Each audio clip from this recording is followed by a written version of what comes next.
Hello viewers, welcome to our channel.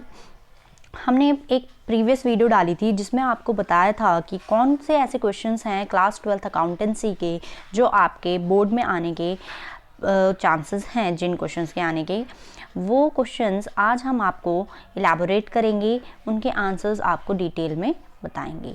तो जो पहला क्वेश्चन है वो है difference between reserve capital and capital reserve. तो सबसे पहले रिजर्व कैपिटल का मीनिंग क्या है। रिजर्व कैपिटल वो कैपिटल है जो कंपनी ने अथोराइज्ड कैपिटल में से कुछ पार्ट अनकॉल रखा है। मींस सपोज अगर कंपनी की 1000 हमारी क्या है अथोराइज कैपिटल है एंड आउट ऑफ 1000 वो सिर्फ 800 ही इशू करती है। तो जो लेफ्ट 200 है वो कंपनी अभी इशू क्यों नहीं कर रही है, क्योंकि वो चाहती है कि ये कैपिटल को वो at the time of winding up issue करे एंड वाइंडिंग अप के सारे एक्सपेंसेस इस 2000 कैपिटल को इशू करके मीट करे। तो इसी को हम क्या बोलते हैं, रिजर्व कैपिटल। नेक्स्ट जो हमारा डिफरेंस है वो है कैपिटल रिजर्व का। तो कैपिटल रिजर्व क्या है, ऐसा रिजर्व जो हमने डिविडेंड डिस्ट्रीब्यूशन के लिए नहीं बनाया है। ये रिजर्व हमने सिर्फ कैपिटल लॉसेस को राइट ऑफ करने के लिए, कैपिटल लॉसेस को बियर करने के लिए बनाया है। और ये बनाया किससे है, आउट ऑफ कैपिटल गेन। जो नेक्स्ट बेसिस है डिफरेंस का वो है क्रिएशन। रिजर्व कैपिटल क्या है, so capital reserve it is created out of uncalled capital. जैसे अभी हमने एग्जांपल देखा कि out of 1000 authorise capital company ने सिर्फ 800 ही इशू करे हैं। तो जो 200 है वो है अनकॉल्ड कैपिटल और अनकॉल्ड कैपिटल ही हमारी है रिजर्व कैपिटल। कैपिटल रिजर्व क्या है, it is created out of capital profit. Capital profit means suppose company ने एक एसेट है वो सोल्ड करी है एंड उस एसेट को सोल्ड करने पे कंपनी को 1000 रुपीज़ का क्या होता है, प्रॉफिट हो जाता है, कैपिटल प्रॉफिट हो जाता है। तो ये जो कैपिटल प्रॉफिट है इसको हम कहाँ ट्रांसफ़र करेंगे, at the end of year capital reserve में। तो यही क्या है, it is created out of capital profit. Next basis है डिफरेंस का वो है मैंडेटरी। जो कैपिटल रिजर्व है वो क्या है, मैंडेटरी है क्रिएट करना। इन केस अगर कंपनी को कैपिटल प्रॉफिट क्या है वो अराइज होता है कंपनी को, अगर कैपिटल प्रॉफिट कंपनी अर्न करती है। एंड जो रिजर्व कैपिटल है ये मैंडेटरी, बिल्कुल भी मैंडेटरी नहीं है क्रिएट करना। जो नेक्स्ट डिफरेंस है वो है डिस्क्लोजर। कैपिटल रिजर्व जो है कंपनी उसको क्या करती है, डिस्क्लोज करती है on the liability side under the head reserve and surplus. जबकि जो हमारा रिजर्व कैपिटल है वो उसको कंपनी की बैलेंस शीट में डिस्क्लोज नहीं किया जा सकता है। So next basis the difference का वो है time and when it can be use. So जो रिजर्व कैपिटल होगी वो हम कब यूज़ कर सकते हैं, वाइंडिंग अप के टाइम पे। एंड कैपिटल रिजर्व को हम ड्यूरिंग कंपनी की लाइफ टाइम में कभी भी हम यूज़ कर सकते हैं, जब भी हमको लगे कि हमारी कंपनी कैपिटल लॉस बेयर कर रही है तो उस लॉस को बेयर करने के लिए हम कैपिटल रिजर्व का यूज़ कर सकते हैं। सो आई होप ये डिफरेंस आपको क्लियर होगा। तो जो नेक्स्ट हमारा जो क्वेश्चन है वो है purpose for which security premium reserve can be utilise. तो according to section 52 subsection 2 of company act बोलता है कि हम SPR का यूज़ फॉलोइंग पर्पस के लिए यूज़ कर सकते हैं। For issuing fully paid bonus shares. So bonus share को जब भी कंपनी बोनस शेयर इशू करेगी तो वो इस सिक्योरिटी प्रीमियम का यूज़ कर सकती है। तो बोनस शेयर्स क्या होते हैं, कंपनी को जब भी लगता है कि कंपनी के पास सरप्लस में प्रॉफिट पड़ा हुआ है, कंपनी के रिजर्व एंड सरप्लस ज़्यादा हैं, तो उस केस में कंपनी क्या करती है, अपने एम्प्लॉयज़ और अपने एग्जिस्टिंग शेयर होल्डर्स को कुछ एक्स्ट्रा शेयर्स इशू कर देती है फ्री ऑफ कॉस्ट। तो ये जो फ्री ऑफ कॉस्ट है ये एक्चुअली में फ्री ऑफ कॉस्ट नहीं है।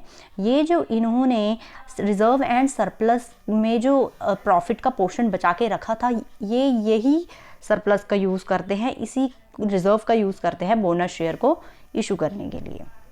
जो नेक्स्ट पर्पस है for which security premium reserve can be utilise वो है राइटिंग ऑफ प्रीलिमिनरी एक्सपेंसेस।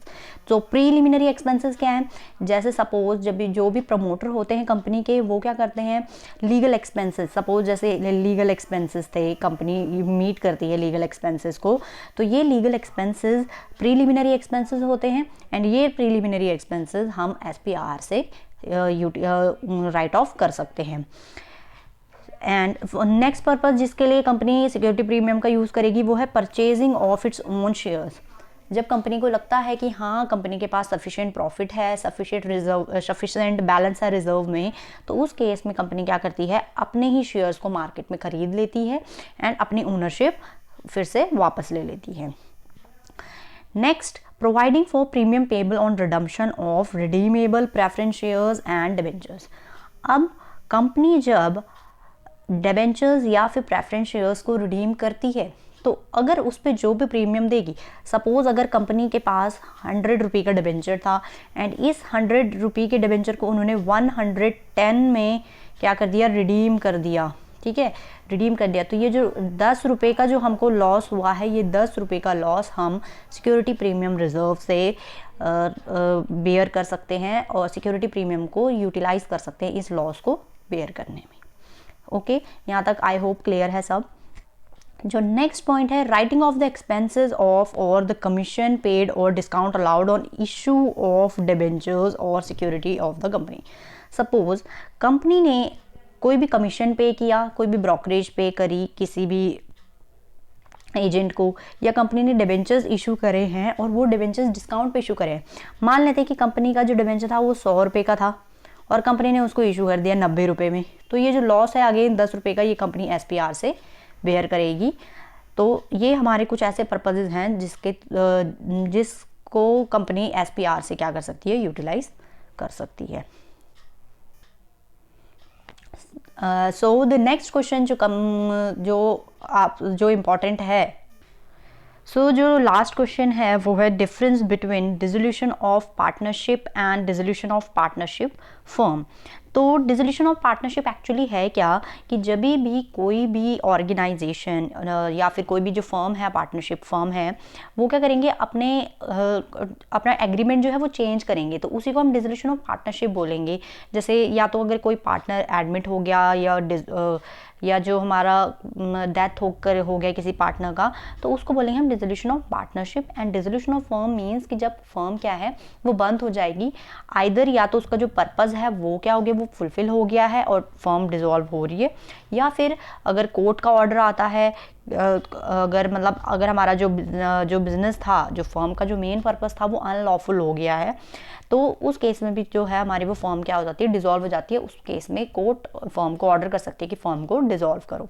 तो इसके बीच में हम डिफरेंस देखेंगे, वो है कंटिन्यूएशन ऑफ बिजनेस। तो अगर डिसोल्यूशन ऑफ पार्टनरशिप होती है तो बिज़नेस हमारा अफेक्ट नहीं होता, जो हमारा बिज़नेस है वो कॉन्टिन्यूटी में चलता रहता है।